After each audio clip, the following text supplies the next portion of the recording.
Welcome to Lesson 20, Reviewing Apps and Add-ons. BigCommerce Apps offers a large selection of services that extend the functionality of your store. These are offered by large and small developers alike, so they come with varying levels of skill and reliability.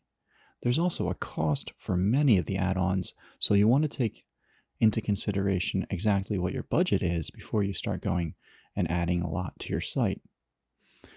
The add-on functionality works very well, but there can be conflicts between apps. So installing apps in your development environment first and testing them thoroughly is important before making them live on your website.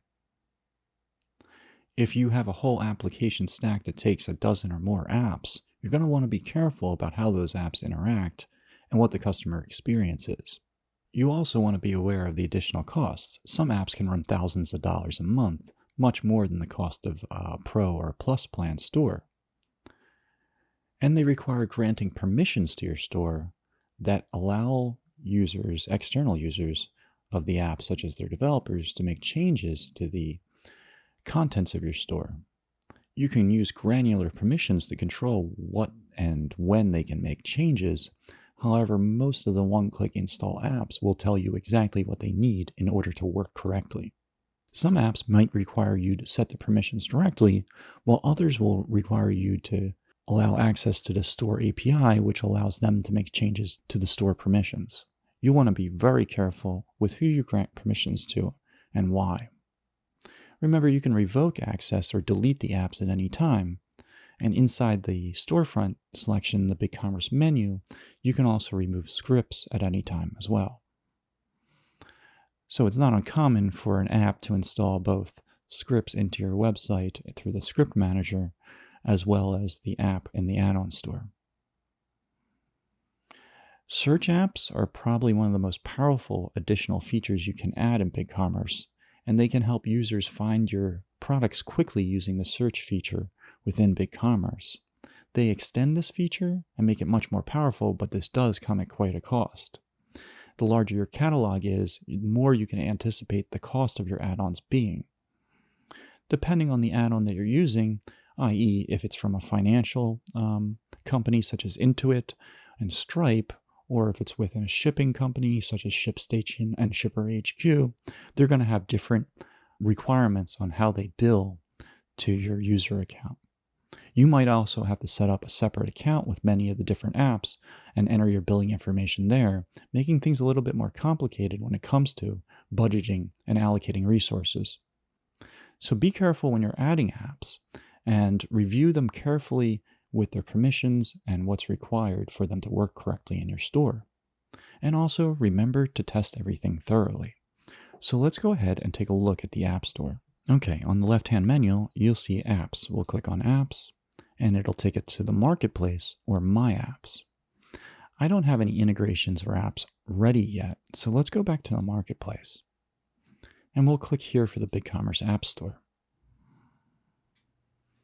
All right, so we have some featured apps. And here's a smart search filter, which I've used quite a few times. Search and Eyes really helps with merchandising your site and allowing visitors to search effectively through your inventory.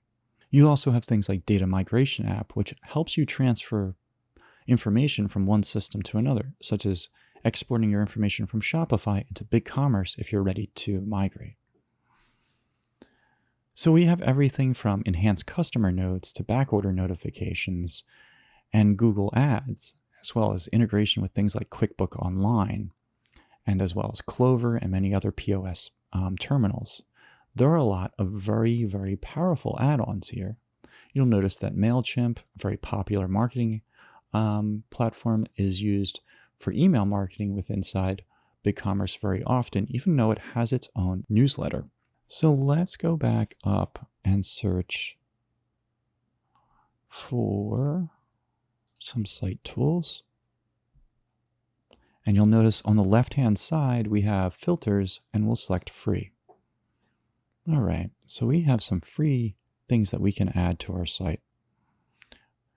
There's everything from revenue share, where you can stand up with Ukraine and donate a portion of revenue to help the situation there. Let's see. We have Privy, which is a great little pop-up marketing tool, and it says it's $0. I don't really believe them because Privy is a paid plan. But if we go down all of the options which they offer, it is an extensive set of features that we can increase the functionality of our current theme with. Let's go ahead and say, get this app. We're going to log into our existing BigCommerce store. Okay, now once we got this app, you'll see that we're taken to our URL inside our BigCommerce store, which will ask us to install. Let's scroll down and see what information we have here. We notice we have a summary of the information in the Marketplace store, but it's not the complete description as we saw in the Marketplace store. The app details or Privy details here gives us the requirements of the permissions that this app will need. You'll see it's made to modify content on checkout pages. Might be something we want to grant permission, might not, depending on how complicated our development theme is. What it doesn't have access to is your password. Okay, that's good. But it can view and modify site content and customer information, as well as basic store information, general information, and marketing information. We're going to hit install and assume all that's okay. All right. We get a next confirmation screen asking us for PCI DSS compliance. We're assuming that you read this and accept. Again, we get the permissions that the store will be accessing and the ones that it cannot.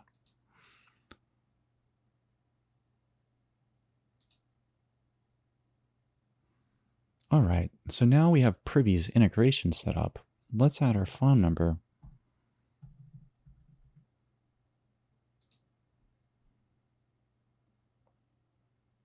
Select our platform and our industry.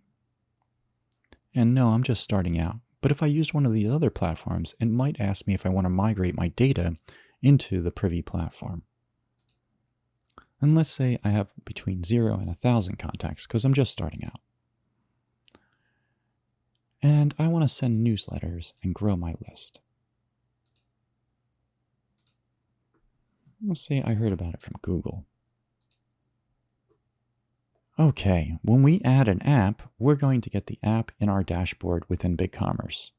But also, many of these apps have their separate UIs that you'll be able to log into on their own application. So let's take a look at what we have here. You'll notice that even though that the app said it was $0 up front and $0 recurring, it is a free trial, which wasn't mentioned when I installed the app. So I'll have to choose a plan for this app to be working after I run out of the free trial period.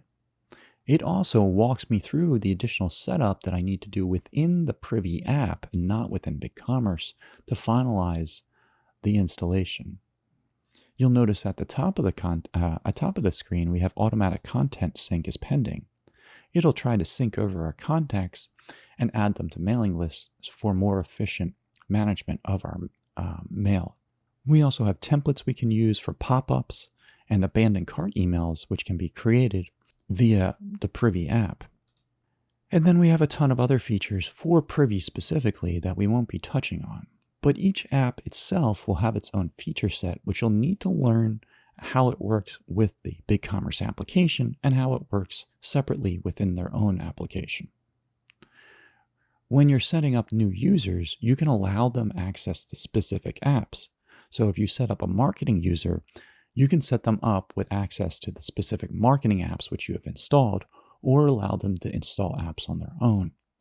However, every time you install apps, you change your permissions, and that's something the store manager or owner should only be doing.